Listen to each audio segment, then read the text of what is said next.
El Señor esté con ustedes. Proclamación del Santo Evangelio según San Marcos.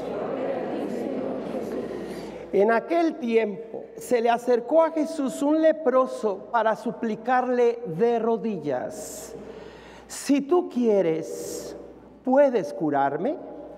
Jesús se compadeció de él y extendiendo la mano lo tocó y le dijo: sí, quiero, sana. Inmediatamente se le quitó la lepra y quedó limpio. Al despedirlo, Jesús le mandó con severidad: no se lo cuentes a nadie, pero para que conste, ve a presentarte al sacerdote y ofrece por tu purificación lo prescrito por Moisés. Pero aquel hombre comenzó a divulgar tanto el hecho que Jesús no podía ya entrar abiertamente en la ciudad, sino que se quedaba fuera en lugares solitarios, a donde acudían a él de todas partes. Palabra del Señor.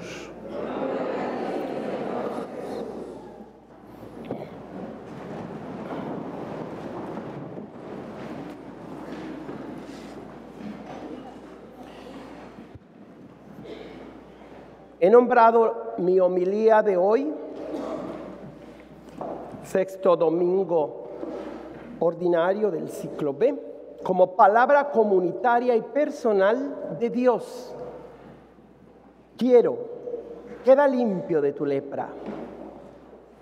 La palabra de Dios nos hizo, la palabra de Dios nos redimió, nos hace suyos. A Él le pertenecemos y nos pertenecemos mutuamente con un beso. Recuerdo una canción popular de Montaner: solo con un beso y llevarte a la cima del cielo, tan solo con un beso.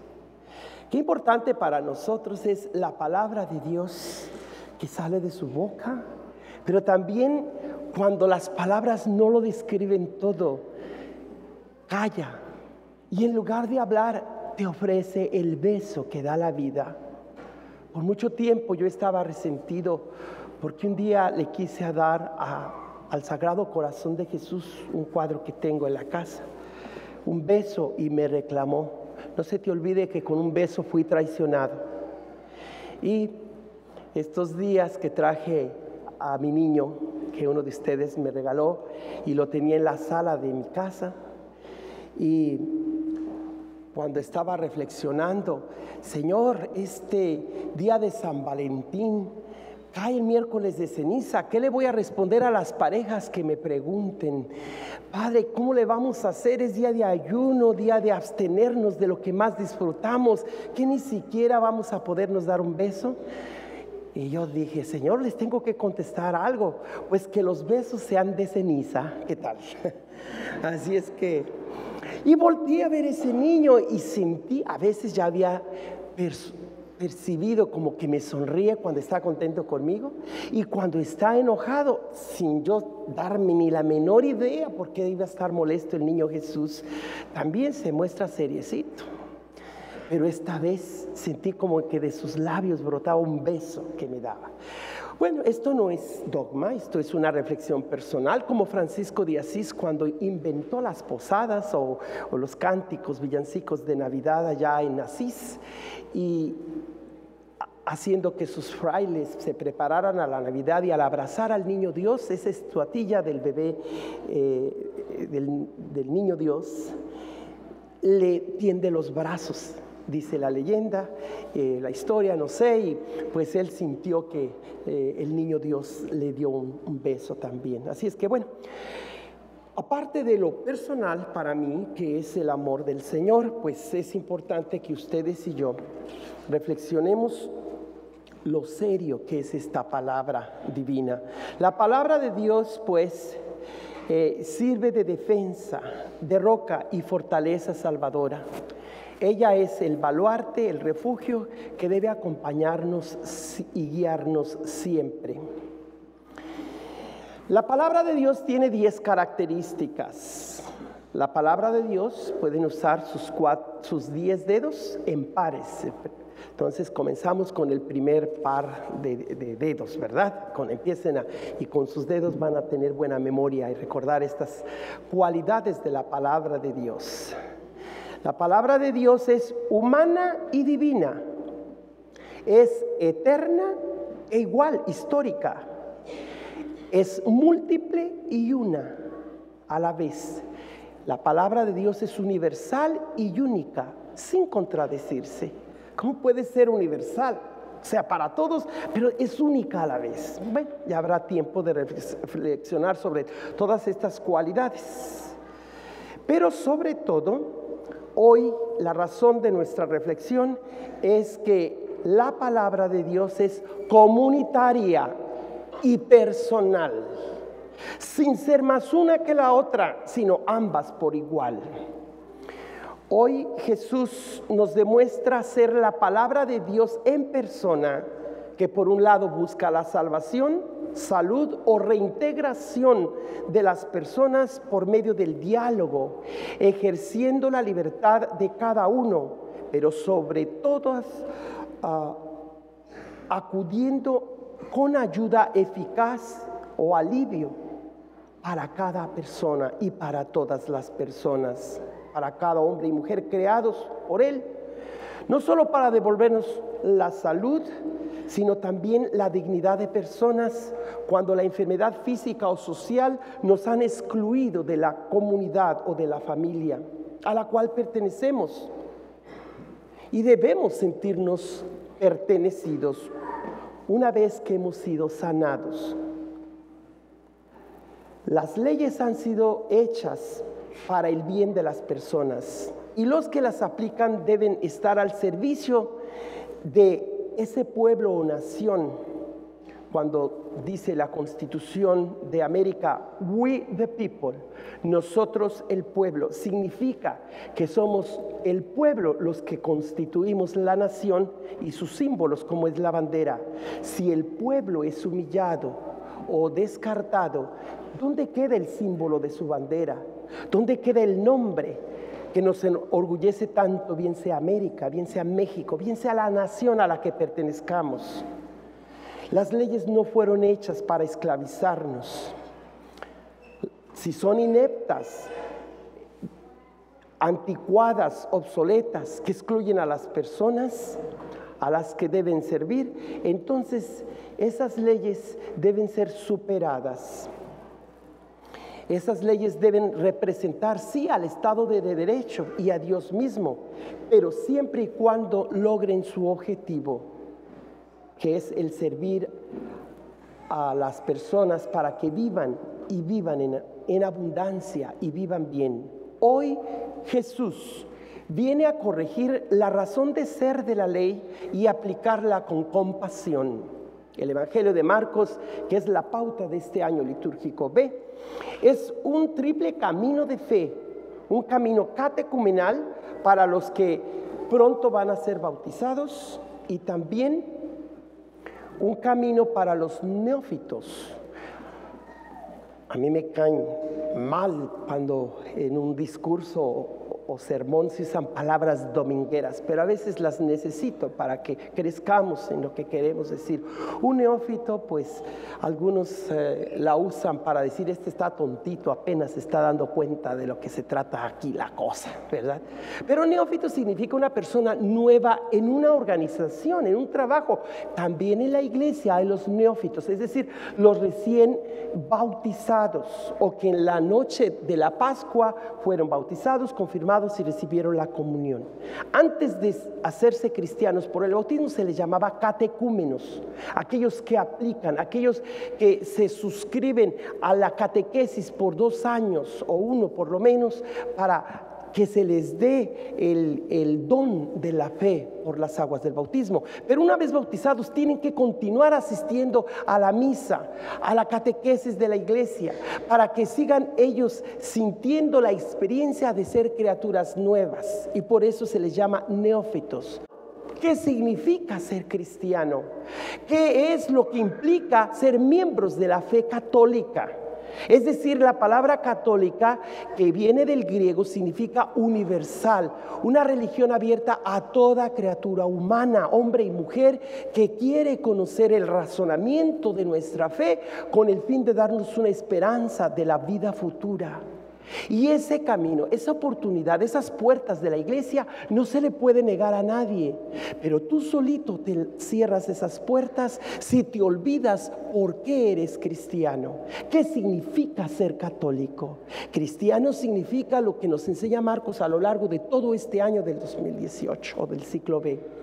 Un camino de fe, de seguimiento al maestro de Galilea, aquel judío marginal que comenzó proclamando las buenas nuevas del reino, al que se le opusieron las fuerzas ocultas del mal, a quien con toda autoridad le ordenaba a Satanás y todos sus secuaces: cállate y sal de él, y no le quedaba otra a estas fuerzas oscuras más que obedecerlo. Pero hoy vemos también que los humanos, aquellos que hemos recibido el beneficio de su palabra, los milagros de su sanación, salud, y que nosotros sabemos que Jesús es verdadero hombre y verdadero Dios, y con toda la fuerza de su divinidad viene a liberarnos de aquello que nos ostretiza, es decir, aquello que nos aliena, nos separa, nos excluye del resto de la familia y la comunidad, como era la lepra. Usted y yo debemos entender por qué fueron hechas las leyes. Las leyes humanas y divinas coinciden en una sola cosa: las leyes son para el bien de las personas. Somos nosotros que las interpretamos a nuestra egoísta conveniencia, o conveniencia de buscar nuestro propio provecho, como el asadón, nomás para acá y nada para allá. Cuando los legisladores, servidores públicos o la iglesia misma o cualquiera que le hable a usted de leyes y no le habla a usted o no lo persuade de cómo la ley es importante para que haya orden en la sociedad, pero si esa ley se vuelve cadena de esclavitud, entonces la ley perdió su sentido. Entonces no es en sí la ley que es mala, sino la forma de aplicarla que es errónea y equívoca y malévola. Hoy Jesús nos viene a enseñar que a pesar de que Él rompe una ley, al cual y por lo cual le podríamos decir que Él es el primer ilegal, rompe una ley. La ley de Moisés y de Dios que dice: no toques al leproso, porque tocándolo te infestas a la comunidad y toda la comunidad muere.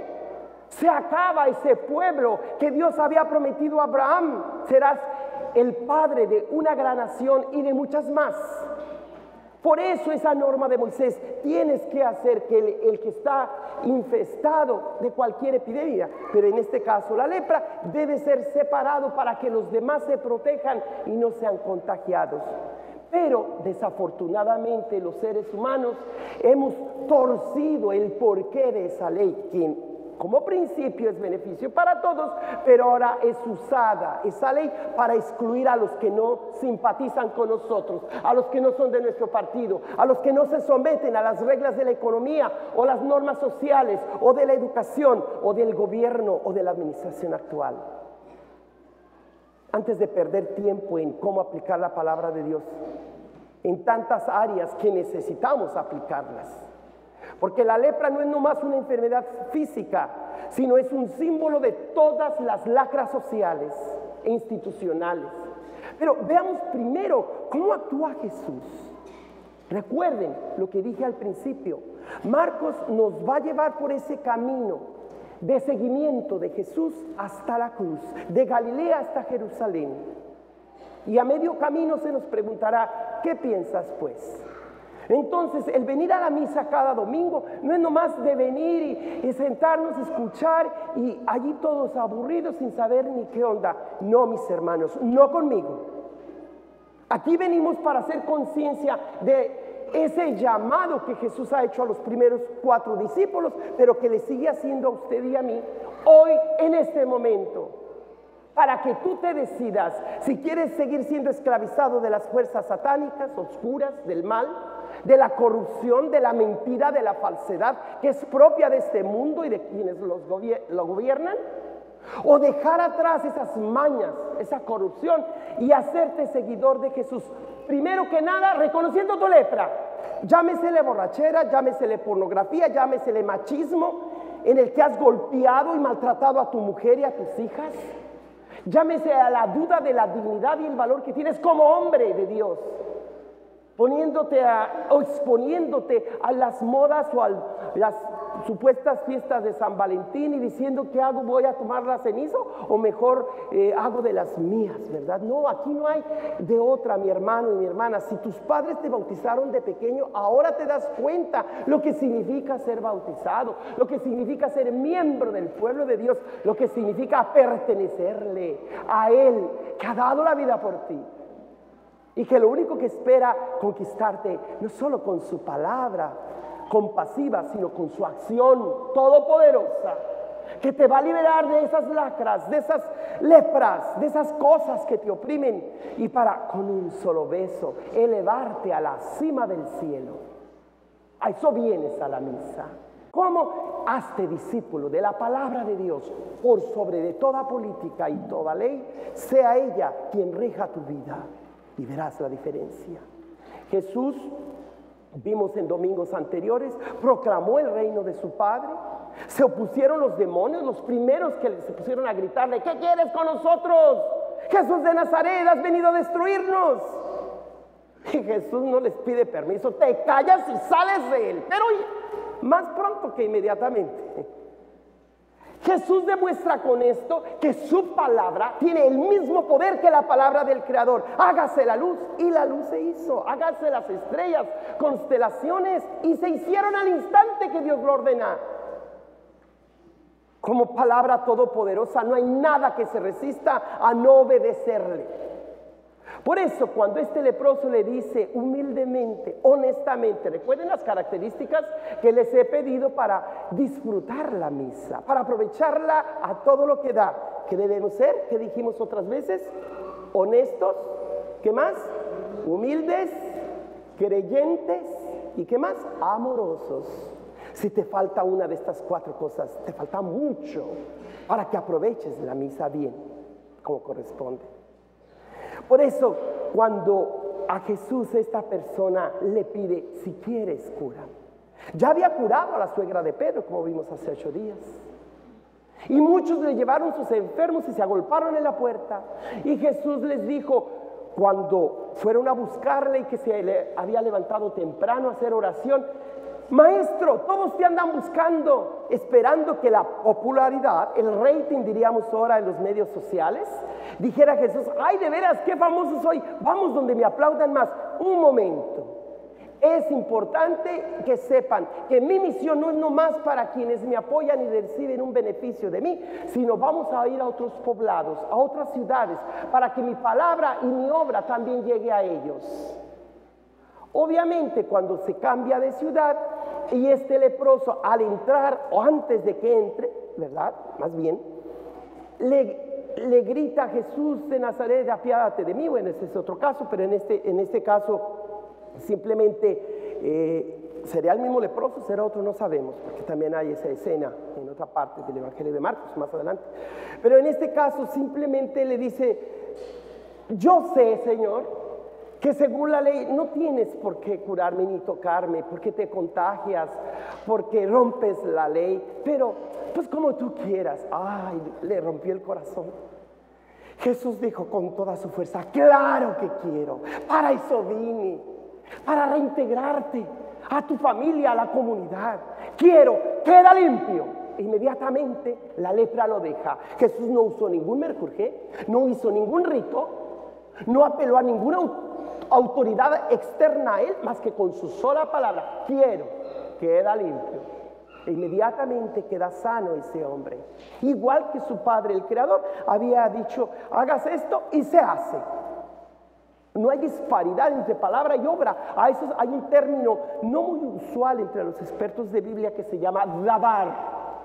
Es decir, la palabra de Dios es verbo y es acción al mismo tiempo. Esa palabra que Arjona la pone en su canto famoso, Jesús es verbo, no sustantivo. Yo nomás le diría a ese hombre que no lo contraponga, que mejor diga Jesús verbo y sustantivo también. Sustantivo porque es el nombre, que no hay otro nombre superior al de él. Eso quiere decir sustantivo. Y un sustantivo que hay acción. No puede haber acción si no hay nadie que actúe. Entonces es una contradicción el verso de Arjona. Por eso, corrigiendo esas canciones del mundo y también la forma de presentar a Jesús a ustedes hoy, no es simplemente teoría a la que venimos a aprender como si fuera una cátedra de escuela o de universidad. Es la presencia viva de Jesús que quiere sanarte, liberarte, reintegrarte. Pero tú tienes que tener la honestidad y humildad de decirle: Señor, vengo a tu casa para que si quieres me cures. Y Jesús lo toca, y tocándolo rompe una ley, pero Jesús sabe que es más importante la persona que la ley que acaba de infringir.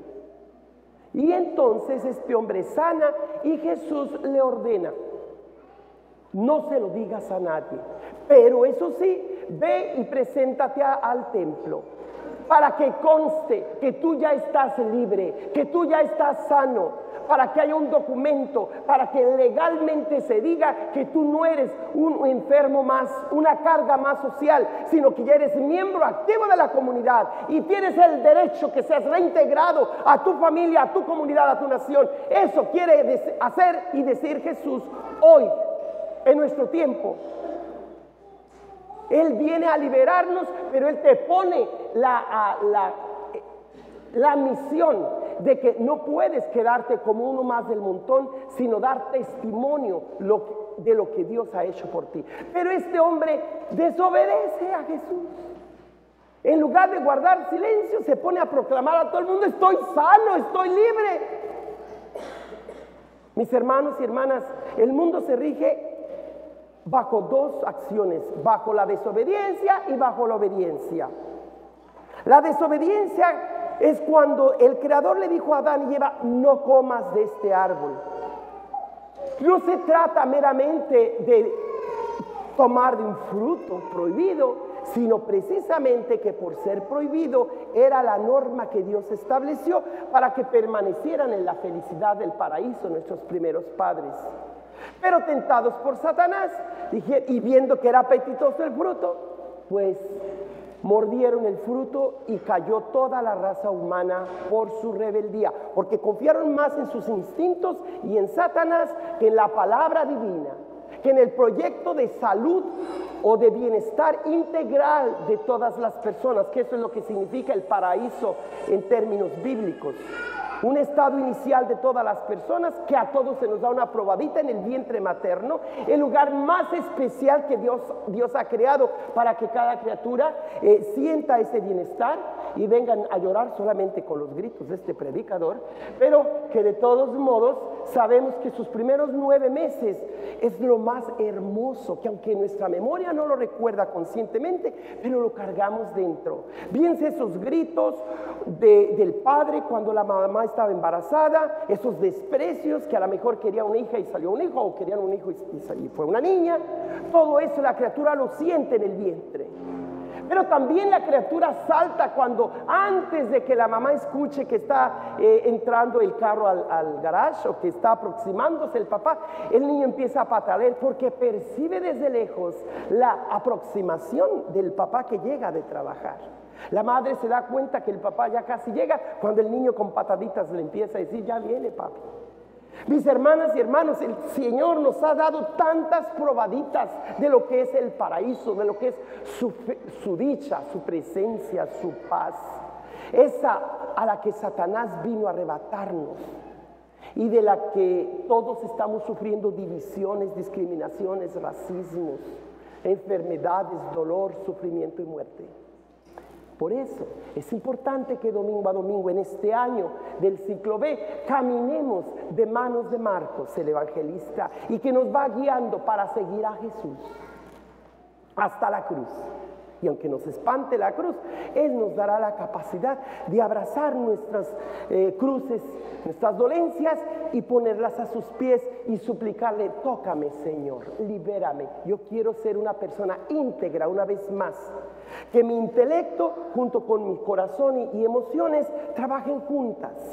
Que mi cuerpo y mi alma no estén separados, sino unidos, para que estas cuatro cosas que componen mi persona recobren esa armonía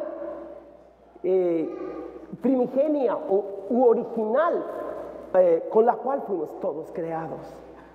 Hoy entonces Jesús nos enseña que una vez que eres sanado, tienes que reintegrarte a la comunidad. Y si este hombre, así como Adán y Eva desobedecieron al Creador, este hombre desobedece a Jesús en lugar de guardar silencio, que se refiere al secreto mesiánico. ¿Por qué Jesús le pidió a este leproso que no lo divulgara? Porque Él quería pasar por todos los pueblos, platicando con las personas en las sinagogas, mirando a los ojos, persuadiendo a cada uno, diciéndoles: yo vengo a devolverte la salud que te da mi Padre Celestial. Yo quiero escuchar de tu boca tu respuesta. Pero por un lado los demonios lo denunciaron diciendo: sabemos que eres el Hijo de Dios. A quienes Jesús calla, porque esos nunca van a ser discípulos de Jesús, están endiablados. El demonio nunca se va a redimir. No andes pidiendo a Dios para que se salve Satanás. Óyeme, pues hazte uno con él, tú lárgate con él si quieres. Pero tú no puedes andar pidiendo al sol que salga de noche y a la luna que salga de día. Bueno, en los eclipses es posible. Y cuando el ser humano sin querer le echa a perder la obra de Dios, este hombre divulga tanto el milagro que hizo en él, que ya Jesús no puede entrar abiertamente a la ciudad. Si antes el leproso estaba fuera de la ciudad y era discriminado y excluido del pueblo, ahora Jesús, al tocarlo, se contagia, pero no de la lepra físicamente, sino de la lepra social. Ahora es Jesús quien tiene que estar fuera del pueblo. Ahora Él es el contagiado. Ahora Él es el que carga nuestras enfermedades y miserias. Y Él tiene que ser a orillarse. Ahora los que quieran sanación tienen que salir del pueblo y buscarle. Mientras que este hombre, de andar afuera a las periferias, regresa al centro y es reintegrado al pueblo. Fíjense este intercambio. El Papa Francisco nos habla de que nuestra misión hoy día es ver por esas personas en la periferia. Y la periferia no solamente es geográfica, de los que viven alejados de Fresno o de las ciudades, en los ranchos, en las comunidades lejanas, en las montañas. No, mis hermanas y hermanos, la lacra o la lepra no es solamente física, es también social. Aquellos excluidos de las finanzas, de los bancos, aquellos excluidos de la educación como son los estudiantes de DACA, aquellos que los excluye su propia familia solamente porque acaban de llegar y no tienen papeles, aquellos que excluye el gobierno como la administración actual en Washington, que desde el presidente hasta todos los miembros de su gabinete son unas personas misógonas, machistas, aquellos que desprecian la dignidad de la mujer. No, mi hermana y mi hermano, Jesús ha venido para que cada ser humano sea tan importante como los demás. Él nos sana, nos libera para que te pongas a servir como lo hizo la suegra de Pedro, para que te pongas a dar testimonio de su verdad. En este caso, igual que el leproso, yo también desobedecí a Jesús. Así como el leproso no se cayó y habló a todas partes y le causé del plan A al plan B, porque el plan A de Jesús era dialogar con todos. Ahora que ya no lo puede hacer, porque se divulgó su poder milagroso, ahora tiene que andar en las orillas, se quedó al plan B. Ahora yo también les comparto cómo el Señor me dio ese regalo para estos días con lo que comencé este sermón. Pero antes les quiero decir que en las redes sociales alguien de ustedes me mandó un video en el que una persona tenía tanta compasión por Jesús que le dice, viéndolo a la cruz: Señor, te veo agotado, cansado, sangriento, agonizante. Mira, yo quiero tomar tu lugar en la cruz, aunque sea por unos minutos. ándale, por favor, te amo tanto, Señor. Y Jesús nomás lo mira diciendo, ¿podrías en lo que estás en la cruz guardar silencio? Sí, sí, con tal de darte un poco de alivio. Ándale pues. Se baja Jesús de la cruz y sube esta persona, que no quiero decirles a quién se refería porque me da pena. Siento que era yo. Y lo que pasa es que cuando este hombre, lo apliqué a mí esa historia, ¿no? Y cuando este hombre sube a la cruz, ve que a la iglesia llega un millonetas, eso que le sobran el dinero, con su cartera llena de dólares o de cheques o lo que sea, o su portafolio, y está orando, y se le pierde su portafolio lleno de dinero, y lo agarra un estudiante, digamos hoy, estudiante de DACA, como sea. Y el estudiante después con ese dinero se lo da a un pobrecito que necesitaba allí. Cuando este millonetas regresa y se entera que este joven le robó el portafolio, trae la policía, lo va a encarcelar. El muchacho dice, no, yo no tengo el dinero, yo no lo tengo, mire, yo no sé nada, pero alguien lo delata. Y dicen, sí, él es el que agarró el portafolio. Entonces el que estaba crucificado en lugar de Jesús no se aguantó y dijo, no, él no, lo tiene el otro que está ahí al salir de la iglesia, el otro pobre. Y entonces el hombre se va y recupera el portafolio de dinero del pobre. Viene Jesús y le dice al que tomó su lugar en la cruz, bájate, no sirves para tomar mi lugar. No te aguantaste, no pudiste guardar silencio. Dios mío, ¿cómo me mandaron a mí ese video? Pues se baja y le dice, mira, yo tenía mi plan, pero por haber hablado me lo echaste a tierra, por tierra. Ese dinero le iba a servir a ese pobrecito que necesitaba para alimentar a su familia y para hacer una operación de alguien que necesitaba un enfermo de su casa. El estudiante que iba a seguir adelante con su universidad ahora lo tienen en la cárcel. Y el hombre que recuperó su dinero se fue de viaje en este barco y el barco se hundió. No pude hacer nada con nadie solo porque tú hablaste. Yo tenía mis planes. Con eso me pongo a pensar, Dios mío, ¿querrás que yo me calle sobre las cosas de los inmigrantes? Porque veo que otros de mis hermanos predicadores no dicen nada. ¿Debo entonces callarme? No lo sé, ese es mi discernimiento. Cuando yo volteé a ver al niño Jesús y yo estaba resentido porque un día me había dicho que con un beso había sido traicionado, esta vez que le estaba pidiendo, Señor, ¿qué le digo a las parejas, a las familias que no pueden tener expresiones de amor ahora que viene, que cae el día de la ceniza, el día de la amistad y del amor? Y nomás miré que desde su cunita este niño Dios me aventó un beso. Yo dije, no, de veras, contigo no se puede, Señor, por más que me quiero salirme con la mía, tú ganas. Hay momentos que hay que callar y hay momentos que hay que hablar. Hay que pedirle el discernimiento al Señor cuándo debemos hablar y cuándo callar.